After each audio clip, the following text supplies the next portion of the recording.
The Mania series of games have been around for over 20 years, and as such, Konami has had the chance to try many different styles of gameplay. Many earlier Mania games were designed to follow a real-life instrument to give the feeling of playing one. Konami did create Guitar Freaks after all, which arguably directly inspired Guitar Hero in the future. This style of instrument-based game around that time led to the creation of Keyboardmania. Originally released in 2000, Keyboardmania, also shortened to KBM or known as Keyboard Heaven in Korea, is a piano-style rhythm game released by Konami.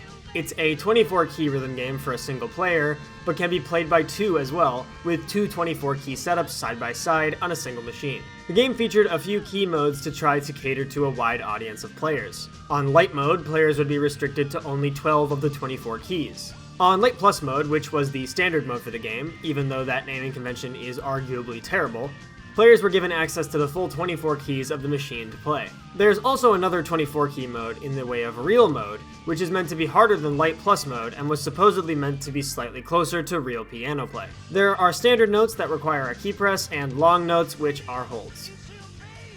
There are no other mechanics in Keyboardmania than that, so the game relies on its gameplay style and complexity involved in playing a 24-key keyboard rather than leaning into gimmicks like in some future Mania games. There are a few other modes that lent some variety to the gameplay. For example, there was a course mode in the game called Pressure Mode, where players could play preset courses of 4 songs in an attempt to pass them all in a row. And if you were an insane person, there's Double Mode. Double uses both sides of the machine at once for 48-key gameplay.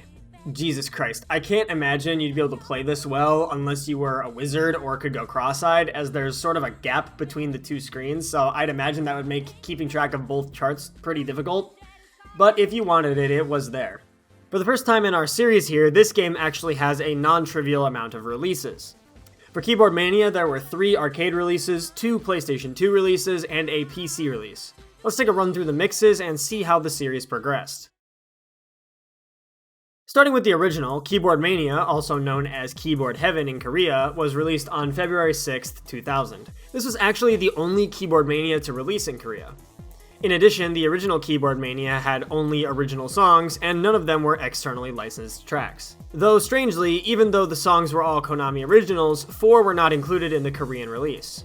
This seems weird, as I'd imagine there wouldn't be licensing issues in different countries if Konami had created all the songs in-house, at least not as many as if you were licensing some sort of mainstream pop song. The original Keyboardmania actually didn't have Light mode, forcing all players to play with 24 keys in what was called Normal mode. In addition to the original arcade release, Keyboardmania CS was also released. For those unfamiliar with the terms, rhythm games that have both arcade and home releases are differentiated by using the terms AC for arcade and CS for console. This is especially useful in a case like this, where Keyboardmania CS is a direct port of the arcade version of Keyboardmania. It had a controller bundled with the game and had 3 exclusive songs for the console release. After this came Keyboardmania's second mix in arcades. In this game, Light mode was added, allowing for players to play with less than the full set of keys. However, they also changed Normal mode to Light Plus mode. I have no idea why they would change this naming convention, as Light, Light Plus, Real makes so much less sense than Light, Normal, Real. It's like that implies that Light Plus is slightly harder, but in reality doubles the number of keys compared to Light mode. I'd imagine there were a ton of players that played Light mode and thought, oh, I can play this seems easy, let's go up to Light Plus mode, and immediately got destroyed by doubling the key count. One other interesting tidbit about Keyboardmania Second Mix. I was digging around online looking for info and I came across the Cutting Room Floor page for Keyboardmania Second Mix. There's apparently an unused graphics file holding stuff for the results page, internet ranking, etc. The graphic actually contains a placeholder image of a Poppin' Stage character, which is another Dead Rhythm game. Pretty ironic. And finally, we have Keyboardmania Third Mix, which was the final arcade version of Keyboardmania, released on March 15th, 2001, just barely a year after the original arcade version was released. This was also the only arcade version of all of them to feature licensed music. I find it pretty interesting that Keyboardmania as a series didn't really take advantage of licensed music at all. Music with piano and keyboard has been pretty prevalent in popular music throughout the years, so I'm surprised they didn't use that to try and draw more players in. In Third Mix, Konami decided to add some even higher difficulty to the already infamously difficult game. 4 songs were given a chart with the Another difficulty. For those unfamiliar with Bemani games, Another is the name for the highest difficulty chart in select Bemani games such as Mania. And Another is also the name of one of my Patreon tiers. Hehehe. The funny thing though is that Konami decided to hide them behind a cheat code. So if you want to unlock an Another chart, here's how. First, you have to know the song that has it.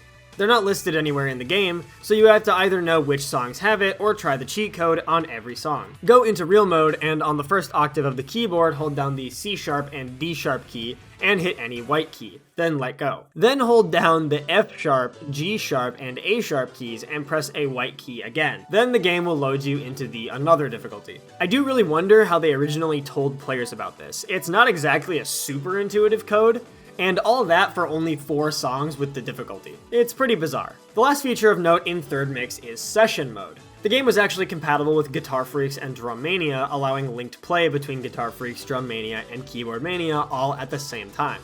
On screen now is literally the only YouTube video showing this feature off that I could find. It seems like an oddly niche feature considering you need to have all 3 of those machines in your arcade next to each other and linked up. But it's a pretty cool idea nonetheless, and Session Mode would be maintained in Guitar Freaks and Drum Mania after Keyboardmania was discontinued. After the arcade version finished up, the PS2 saw its last version as well, Keyboardmania 2, Second Mix, and Third Mix. This version was more of a straight port of the Second and Third Mix's songs, with no CS exclusives this time around. Definitely makes me think that they were already done with the game at this point if there weren't any new CS exclusives.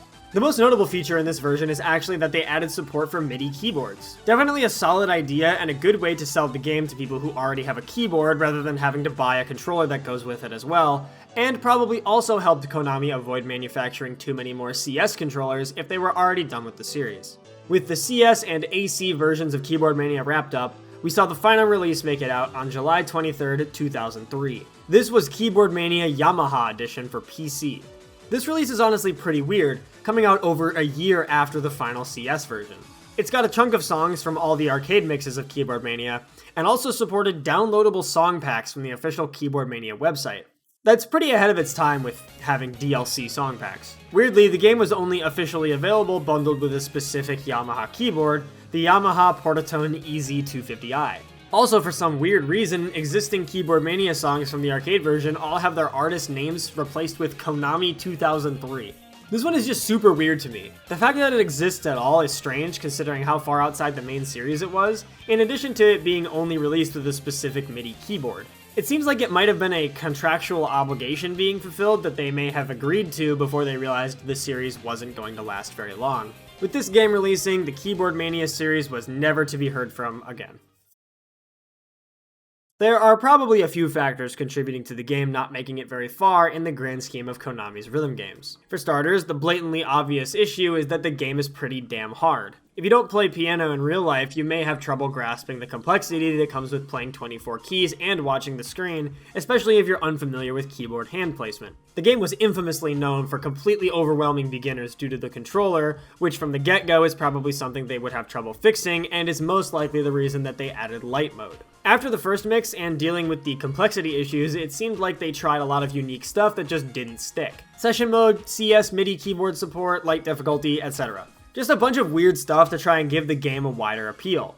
The game series also seemed to have a bit of a lack of content compared to other games of the time for Bemani. For example, the original Keyboardmania had 20 songs. Beatmania 4th Mix, released the same year, had 103 songs. So maybe it just didn't have the push internally to try to get the game a bit of traction. 20 songs is definitely very little for a game genre expecting players to play a lot and improve over time. A combination of its design and potential lack of internal effort, overshadowed by its high entry difficulty, was a recipe for disaster, and ultimately led to the death of the series. It's always a shame to see a rhythm game series go under, but I think in the case of Keyboardmania, we actually got the best result we could have after a game died. A few years ago, Konami released Nostalgia, another keyboard piano-style rhythm game that focused more on being a fun arcade game and less on being an accurate piano rhythm game. You could argue that it's basically a soft reboot of the Keyboardmania franchise, and Nostalgia as a series has already been ongoing longer than Keyboardmania was. It's definitely nice to see the keyboard rhythm game concept didn't die, as it fits the genre pretty well, so I actually think Keyboardmania as a franchise has served its purpose and probably just doesn't need to exist anymore. With its spiritual successor pushing onward, Keyboardmania joins the ranks of dead rhythm games. Thanks for watching. Check out my Twitter and my Twitch, links are in the description below.